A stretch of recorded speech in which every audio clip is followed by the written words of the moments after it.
Graças a Deus, nós agradecemos essa oportunidade.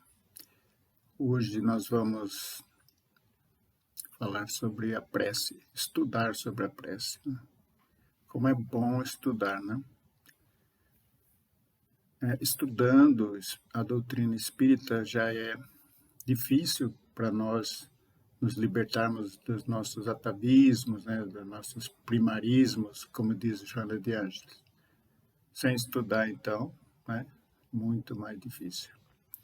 Então, a prece, da onde que vem essa palavra, né? Do latim pedido, súplica. Pedir, né? Mas pedido tem que ser comunicado para outra pessoa, né? Para fazer um pedido tem que ser para outra pessoa e tem que ser comunicado, informado, tem que chegar até a pessoa, né? Como que isso se dá espiritualmente? André Luiz, nos domínios da mediunidade, né? Ele coloca assim: em tudo vemos integração, em tudo vemos afinidade, sintonia. E de uma coisa não tenhamos dúvida: através do pensamento comungamos uns com os outros em plena vida universal. Então é através do pensamento.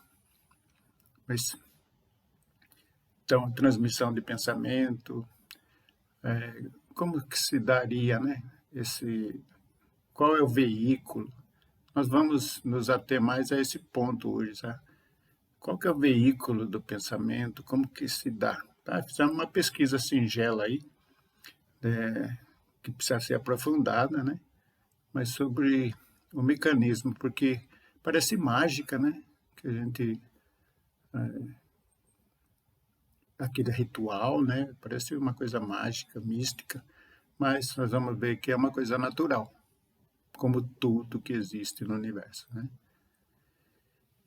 Então, Joana de Ângeles fala também, nos Celeiros de Bênção, no livro dela, mentes comungam com mentes que se assemelham. Espíritos sintonizam com espíritos que lhes são afins. E pessoas sincronizam com pessoas em que se comprazem. Isso a gente vê muito no dia a dia, né? Os grupos, as afinidades, as mentes comungando com aqueles que se afinam, né? Que se assemelham, que se sintonizam. Então, existe uma frequência de sintonia que liga as pessoas pelo pensamento, através de algum meio, né, onde se propaga o pensamento. Vamos em frente.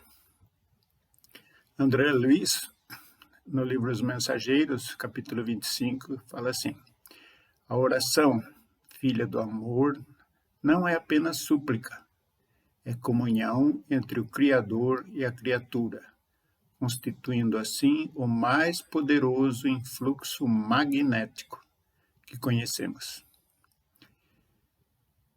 Então a gente pode aferir por aí que o pensamento é um influxo magnético que se propaga através de algum meio, né? E sobre o magnetismo, nós temos uma citação de um espírito, né, na Revista Espírita de 1869, página 288. Sendo o magnetismo o fluido circulante que cada criatura assimila à sua maneira em graus diferentes, pode-se ver nele esse imenso encadeamento e essa imensa atração que une e desune, atrai e repele todos os seres criados. Então, está falando que esse magnetismo se utiliza, né, de um fluido circulante que circula, né? É o próprio fluido, né? E as pessoas assimilam esse fluido de maneira diferente, em diferentes graus. E continua. E esse magnetismo que une e desune as pessoas, atrai ou repele, né, todos os seres criados. Então, aquelas questões de antipatia e simpatia também cabe aqui, tá, pessoal? Esse magnetismo, né? É o mesmo fenômeno. E ele continua: o magnetismo, que aliás não passa do processo que nos servimos para a concentração e liberação do fluido. Concentração e liberação do fluido. É essa associação magnífica de todas as forças criadas. O fluido é circulante que põe os seres vivos, os seres, em vibração uns com os outros. Então, existe esse fluido magnético que põe em ligação uns com os outros. Emmanuel esclarece: o magnetismo é um fenômeno da vida, por constituir manifestação natural em todos os seres. Isso do livro Consolador, questão 26. E na Revista Espírita de 1864, na página 21, também tem uma comunicação que foi registrada lá como: há vários gêneros de magnetismo. O magnetismo animal, o magnetismo espiritual e olha só, pessoal, e muito mais poderoso, que é a prece, que uma alma pura e desinteressada dirige a Deus. Então, essa ligação que a criatura faz com o Criador, numa posição desinteressada, né, e pura, né, sem questões egoístas, aquelas coisas,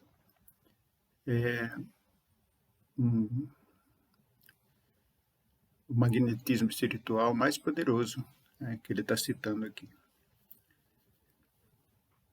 Então, não é uma coisa mágica, né? É uma questão natural, é uma lei natural, como toda lei divina, que faz essa ligação entre a criatura, o Criador, entre o ser humano e um espírito superior, um espírito mentor, né? Ou o próprio Cristo. Então, se dá dessa forma natural. Eu não comentei aqui, mas aqui atrás falou de concentração e liberação do fluido. Então, é pelo pensamento, pela concentração. Então, por isso que a prece não pode ser uma repetição de palavras ao acaso. Tá? Como é o pensamento, tem que estar pensando, tem que estar concentrado, né? Tem que estar com sinceridade. Aí vem Emmanuel continua falando sobre a oração no livro A Luz da Oração, por Francisco Cândido Xavier. A oração, ou prece, né, não será um processo de fuga do caminho que nos cabe percorrer, mas constituirá uma abençoada luz em nossas mãos, clareando-nos a marcha. Não representará uma porta de escape ao sofrimento regenerativo de que ainda carecemos, mas expressará um bordão de arrimo, né? Um cajado, né? Um bordão de arrimo com o auxílio do qual superamos a ventania da adversidade no rumo da bonança. Então, a oração serve de apoio, amparo, né? Para a gente continuar caminhando, mesmo que a ventania esteja empurrando para trás, né? Para a gente chegar até onde existe a bonança. Não será um privilégio que nos exonere da enfermidade retificadora, ambientada em nosso próprio templo orgânico, pela incúria e pela nossa irreflexão, no abuso dos bens do mundo. Entretanto, comparecerá por remédio balsamizante e salutar, que nos renove as energias em favor da nossa cura. Então, uma enfermidade retificadora, ou ela veio, né, por uma questão de nossa irreflexão no passado, em vidas anteriores ou nessa, né? Ou no abuso dos bens, né? Dos bens do mundo. Então, os desequilíbrios, essa doença é retificadora. Mas a prece, a oração pode nos auxiliar a conquistar mais rapidamente a cura, né? E é isso que eu queria comentar com vocês, né? Ficar com essa paz, né? Com essa tranquilidade de que existe esse caminho, esse meio de se comunicar com Jesus, com os espíritos superiores e com Deus, né? De forma natural, não é mágica. E o que é preciso é ter o sentimento mais puro possível, né? Para que a nossa oração chegue, que ela se forme, que ela se concentre, que ela se direcione, né? E chegue até os mentores e os espíritos superiores e a Deus. Boa noite e muito obrigado.